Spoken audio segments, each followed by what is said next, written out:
गलत धारणा जनता के बीच में पड़ी कि हम लोग ये चर्चा नहीं चाहते। माननीय अध्यक्ष जी, मैं स्पष्ट करना चाहता हूं, संसद ये देश का चर्चा का सबसे बड़ा पंचायत है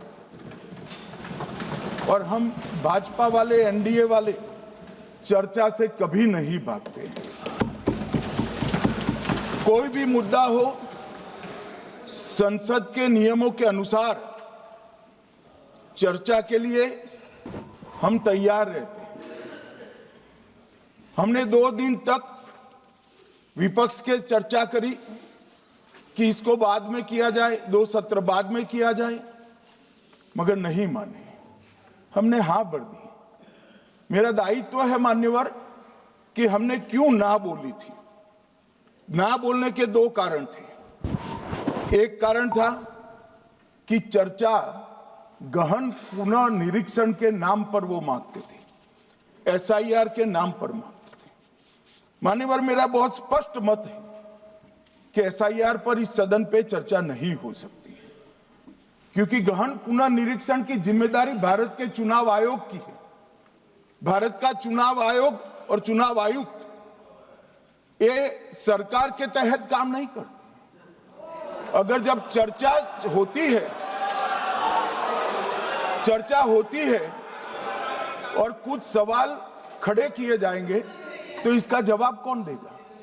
मान्यवर, जब उन्होंने कहा कि हम चुनाव सुधार पर चर्चा करने के लिए तैयार है, हम तुरंत मान गए और आज चुनाव सुधार पर ही चर्चा हुई। मान्यवर, लगभग 63। प्लीज मान्य दादा, आप बीमार हो, मैं समझ रहा हूं, मगर बीमार ज्यादा हो तो घर पे रहा करो, यहां सदन का माहौल मत बिगाड़िए। मान्यवर, 63 सदस्यों ने प्लीज ऐसे माहौल अरे ठीक यार, रहना चाहिए। व्यक्तिगत बात है मेरी और दादा के बीच में। माहौल ठीक रहना चाहिए। मान्यवर, 63 सदस्यों ने पक्ष और विपक्ष से इस चर्चा में हिस्सा लिया है और जो चर्चा का समय हुआ था तय, उससे ज्यादा आपने समय दिया है। इसलिए भी मैं आपका धन्यवाद व्यक्त करना चाहता हूं।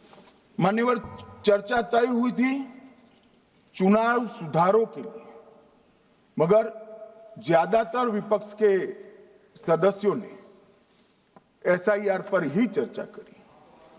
अब चर्चा इन्होंने जिस तरह से शुरू करी है, जवाब तो मुझे देना पड़ेगा मान्यवर, और मैं मानता हूं उनको सुनना भी चाहिए। मान्यवर, इस एसआईआर पर, गहन पुनर्निरीक्षण पर एक तरफा 4 महीने से झूठ फैलाया और देश की जनता को गुमराह करने का प्रयास किया गया। और मेरा आग्रह है सदन के पक्ष और विपक्ष के सभी सदस्यों, मैंने एसआईआर की प्रक्रिया का, इससे जुड़े हुए संवैधानिक अनुबंधों का और भूतकाल में जो एसआईआर हुए वो सभी का गहन अभ्यास किया है। मैं आज आपके माध्यम से इस सदन को और सदन के माध्यम से पूरे देश की जनता को जो झूठ विशेषकर कांग्रेस पार्टी द्वारा फैलाया गया है, वो झूठ का मेरे तर्कों के हिसाब से जवाब देना चाहता हूं। आप बेटे बेटे ज्ञान मत दीजिए। मान्यवर, ये देश के संविधान में, मान्यवर, ये देश के संविधान से, संविधान के अनुच्छेद 2 से चुनाव आयोग की रचना हुई। एक प्रकार से चुनाव आयोग एक संवैधानिक संस्था है। संविधान के अंदर चुनाव आयोग का गठन, उसकी शक्तियां, चुनावी प्रक्रिया, मतदाता की परिभाषा और मतदाता सूची को तैयार करने और उसके सुधारने के लिए की शक्तियां, इसके बारे में स्पष्ट प्रावधान किए गए।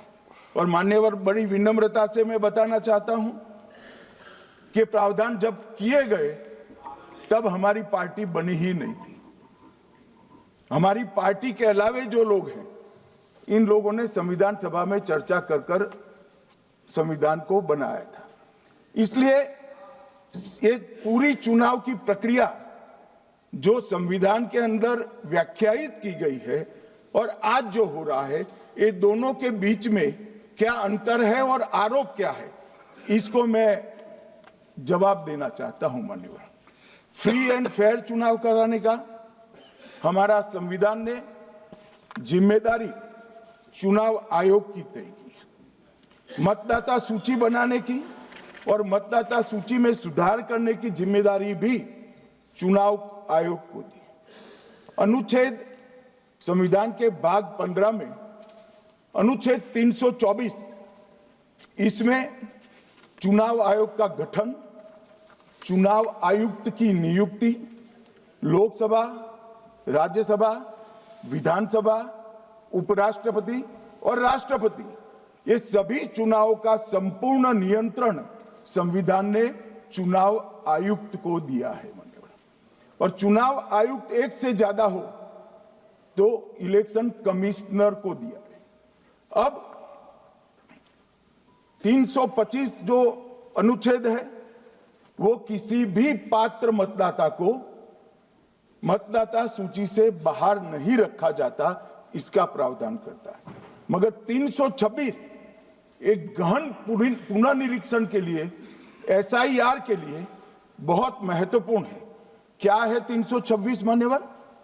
इन्होंने मतदाता की पात्रता, योग्यता और मतदाता होने की शर्तें आर्टिकल 326 में तय की है। और वो शर्तें क्या है? सबसे पहली शर्त है कि मतदाता भारत का नागरिक होना चाहिए, विदेशी नहीं होना चाहिए। ये सबसे पहली शर्त है। और ये कह रहे हैं कि चुनाव आयोग क्यों ये कर रहा है? भाई, इसका दायित्व है, इसलिए कर रहे हैं। दूसरी है 18 साल से ज्यादा आयु का व्यक्ति मतदाता बन सकता है। तीसरा, वैधता का निर्धारण मानसिक असमर्थता, अपराध और भ्रष्टाचार में संलिप्तता के लिए जो कानून ने समय समय पर तय किया है, इसके पर। तो ये 3 पात्रताओं के आधार पर भारत के मतदाता होने की बात तय होती है। और ये 3 चीजें किसने देखनी है मान्यवर? चुनाव आयुक्त को देखनी है। चीफ इलेक्शन इलेक्शन कमीशन मतलब चीफ इलेक्शन कमिश्नर और कमिश्नर्स ने देखनी है।